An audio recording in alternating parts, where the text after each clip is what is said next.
Boa noite a todos, sejam bem-vindos. Estamos aí chegando no final do ano, né? Hora de muitas reflexões, de muitas esperanças. E a gente podia fazer cada um de vocês que está presente na casa hoje, que já vieram outras semanas, se perguntar por que eu estou vindo aqui nesta casa.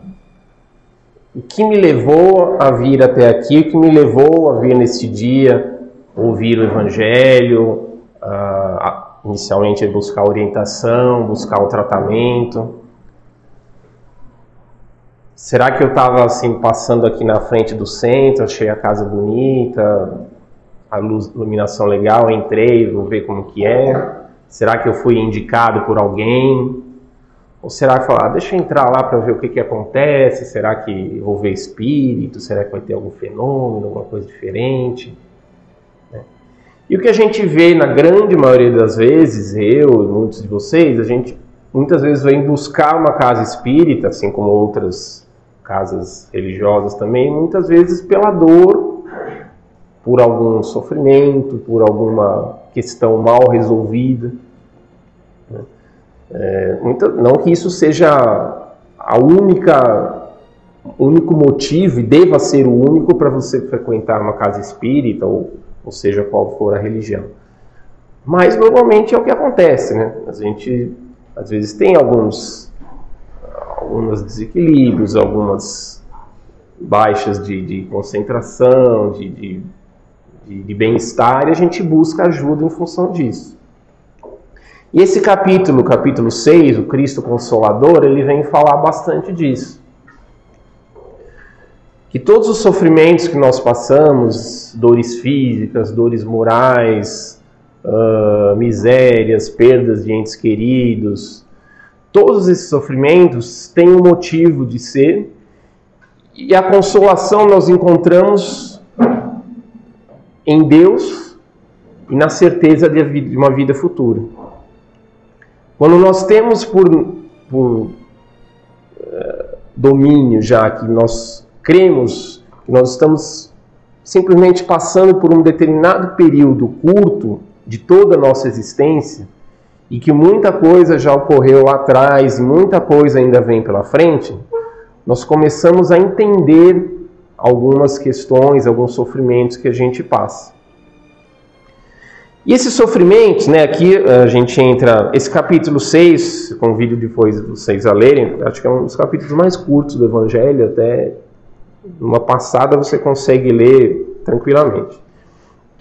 E ele fala aqui do jugo leve, né, porque o meu jugo é suave e o meu fardo é leve. Por que é jugo? O que é fardo? Né? Então todo ensinamento, as leis de Deus, se nós seguirmos, se nós nos orientarmos por elas são simples.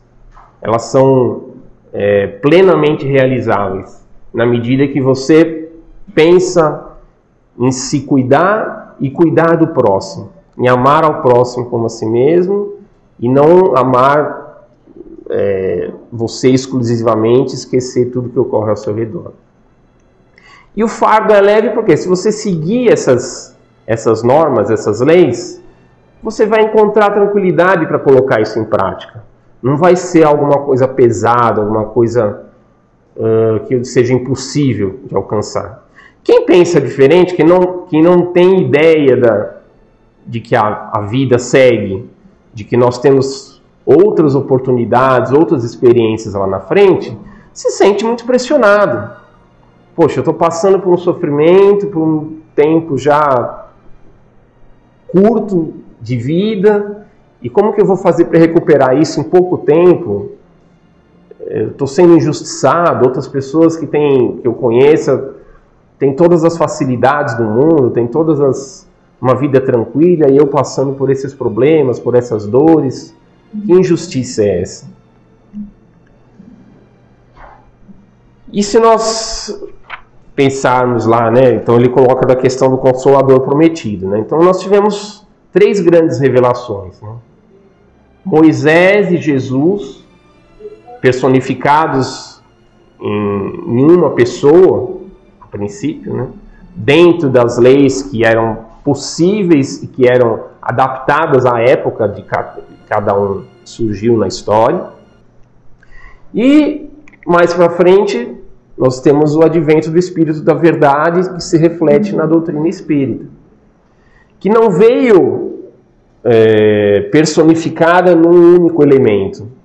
Claro que vai falar, foi Allan Kardec. Allan Kardec e uma série de outras pessoas, estudiosos, estudaram os fenômenos que estavam ocorrendo, fizeram várias reuniões, mas houve uma pleiade de espíritos que se propuseram a divulgar essa nova doutrina, não mais com palavras, com parábolas, com determinadas expressões, às vezes figuradas. Não, já foram direto ao assunto, tentando trazer aquilo que não foi totalmente passado na época de Jesus, talvez por uma falta de compreensão ainda dos espíritos e de todo o povo que estava ali presente. E quando se notou que havia essa possibilidade de expor mais claramente essas ideias, veio o Espírito da Verdade, veio o Espiritismo trazer isso para a gente. E por ser uma doutrina, não ser personificada em uma só pessoa, ela foi muito mais ampla, muito mais democrática, muito mais presente na vida de cada um. Independente da origem, independente da situação social, independente do local onde estivesse, independente dos problemas que tivesse, ela atingia a todos, e atinge ainda, né? Se a gente for ver o Espiritismo, né, a doutrina espírita tem aí 150, 160 anos, perto de tudo que a Terra já viveu, ainda não chegou nem à adolescência, ainda tem muito para ser explorado. E muito para a gente aprender, né? Cada vez que a gente lê uma obra da codificação, ou as mensagens que vêm dentro dos livros espíritas sérios, a gente aprende um pouco mais, interpreta um pouquinho diferente, e vai atrelando esses ensinamentos àquilo que a gente vive no nosso dia a dia. Então, se eu estou passando por problemas, por situações diversas, primeiro, a gente tem que entender que estamos num mundo de provas e expiações. Então, obviamente, a gente não vai viver só a luz completa. Vai demorar bastante para a gente chegar a isso. E para nós aprendermos e evoluirmos, que é o grande objetivo do Espírito, nós temos que passar por isso. Nós temos que passar por atribulações. Em algumas encarnações um pouco mais, em outras um pouco menos, mas experimentando várias situações. E a forma que nós encaramos essas situações é que vai determinar a nossa sequência, nosso caminho, que pode se estacionar durante um tempo ou pode avançar. Então, quando a gente fala em consolação, o Espiritismo ele revela que muitas das dificuldades que nós temos são reflexos de questões passadas, de erros que cometemos, de relações que não resolvemos da melhor maneira possível, ou simplesmente como um aprendizado. Nós temos as expiações que refletem essas questões que a gente tem que resolver novamente, e nós temos as provas. Então eu vou passar por determinada situação que eu me propus a realizar, e eu vou ver como que eu vou encarar essa dificuldade ou esse projeto que eu coloquei na minha vida. Será que eu vou conseguir tocar adiante isso da forma que eu elaborei? Ou será que eu vou desvirtuar um pouquinho esse caminho? Se eu me propus a realizar um determinado trabalho, se eu me propus a objetivar ter um determinado cargo, não só de trabalho, cargo dentro da doutrina mesmo, dentro de uma outra teoria, de uma outra religião, será que eu vou colocar em prática realmente aquilo que eu me propus e que as pessoas que vão me ouvir, que vão participar junto comigo, desejam ser beneficiadas por isso? Ou eu vou me aproveitar, às vezes, dessa situação para obter vantagens próprias e esquecer tudo que eu projetei? E aí você vai trilhando o seu caminho. De repente você conseguiu trilhar um caminho legal, que você cumpriu as metas que você se propôs, E outras vezes não, eu me propus a fazer isso, mas eu resolvi seguir por outro caminho. E esse caminho também vai ter as suas consequências. E as retribulações que vão ocorrer nas próximas experiências, nas próximas encarnações, vão ter reflexos dessas escolhas que você fez. Então, tudo que nós buscamos, todas as dificuldades que nós enfrentamos, só nós mesmos podemos resolver. Nós nunca devemos terceirizar aquilo que nós estamos passando. Eu estou passando por uma doença muito difícil, porque o fulano me atrapalhou, porque eu estou estressado, porque é culpa do outro, porque é culpa da sociedade, é culpa do governo, é culpa da família. Tudo bem, você está dentro de um contexto, mas o que você individualmente pode fazer para mudar esse quadro? Eu vou sentar, esperar o problema passar, independente de quantos anos, de quanto tempo for, ou eu vou à luta e vou tentar enfrentar esse problema e vou continuar o meu caminho. Aqui ele coloca bem, depois aqui dentro das instruções dos Espíritos, né? Numa das mensagens do Espírito da Verdade: em verdade vos digo, os que carregam seus fardos e assistem os seus irmãos são os meus bem-amados. Então, mesmo você passando por atribulações, mesmo você passando por dificuldades, ainda assim você consegue praticar a caridade, então você está dando um grande passo para a sua evolução. Está sendo bem aceito, entre aspas, né, pelos Espíritos, por Jesus, enfim. Na medida que nós nos rebelamos, nos revoltamos com as dificuldades, você só estaciona, a gente nunca volta para trás. O que a gente aprendeu, o que a gente conquistou, está conquistado. Mas você vai, às vezes, remoer uma situação ruim, vai remoer uma dificuldade que está passando, às vezes por orgulho próprio, por egoísmo, por não querer dar as caras, né, para colocar aquilo que eu aprendi. Isso só vai atrasando. Então, por que não eu me desafiar? Né? Eu tenho uma dificuldade econômica, poxa, vou lá, estou com saldo bancário vermelho, né, que não é novidade para ninguém, mas o que eu vou fazer para isso? Eu vou esperar vir o banco buscar todos os meus bens, chegar até o fundo do poço, e aí que eu vou buscar a solução? Não, vamos tentar trilhar outros caminhos. Vou buscar o trabalho, vou buscar parcerias, vou buscar conversar com as pessoas, vou buscar me aperfeiçoar, Tem que encontrar uma solução. Se eu estou com problemas em casa, se eu estou com problemas familiares, se estou com problemas no trabalho, eu tenho que achar soluções primeiro por conta própria. Depois, eu vou tentar explorar isso e tentar transitar junto às outras pessoas. E a consolação, para viver essas questões, a gente encontra na doutrina espírita, encontra nas leis de Deus. Que elas são perfeitas, elas são para todos. Qualquer desvio de caminho que tenha no meio dessas leis é um desvio humano. É um desvio por uma dificuldade que a gente ainda não compreendeu. Mas as leis estão lá para ser cumpridas. Os caminhos a gente sabe quais são. Jesus deixou as portas abertas para a gente penetrar no reino e saber como que dirimir tudo isso daí. Tá? Aqui também ele coloca, né, na última mensagem aqui do Espírito da Verdade: o devotamento e a abnegação são uma prece contínua e encerram um profundo ensinamento.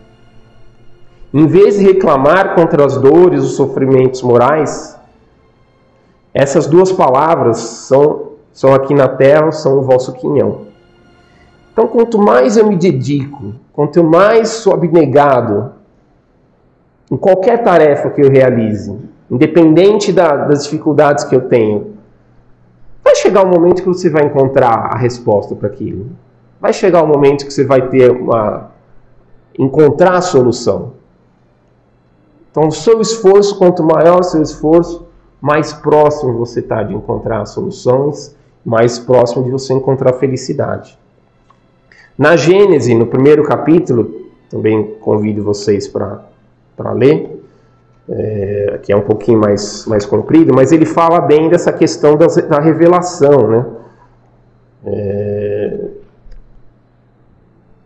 Moisés, Jesus e o Espiritismo. E o caráter essencial da revelação divina é a da eterna verdade. Toda revelação eivada de erros ou sujeita à modificação não pode emanar de Deus. Então, uma revelação que é colocada, às vezes, na mão de uma pessoa, de um ídolo, de uma figura acima do bem e do mal, você já desconfia. Tudo que é feito, toda essa doutrina, todas essas ideias são feitas de maneira coletiva, para beneficiar a todos, para atingir a todos. E todos são capazes de absorver essas ideias, esses ensinamentos, e todos são capazes de colocar em prática. E é assim que a gente tem que pensar. Nós, às vezes, perdemos um pouquinho a noção das nossas capacidades, desde o nosso pensamento, desde a nossa vontade. Ontem, até antes do trabalho, nós lemos uma mensagem que colocava bem isso, né? Quantos cuidados que às vezes a gente se propõe a colocar para o nosso corpo físico, né? Então, cuidando da nossa estética, cuidando da nossa saúde, fazendo lá academia, utilizando boas roupas, cuidando tentando manter o corpo mais saudável possível, que vai durar aí o quê? 60, 70, 80 anos na média.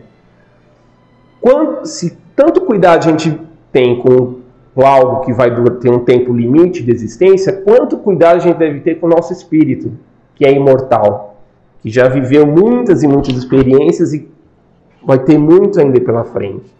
Então, isso que a gente deve pensar. O corpo vai, nosso espírito fica para sempre. E ele vai sempre evoluir, vai sempre crescer, e a gente tem que trabalhar para que ele realmente seja valorizado, seja personificado. Tá?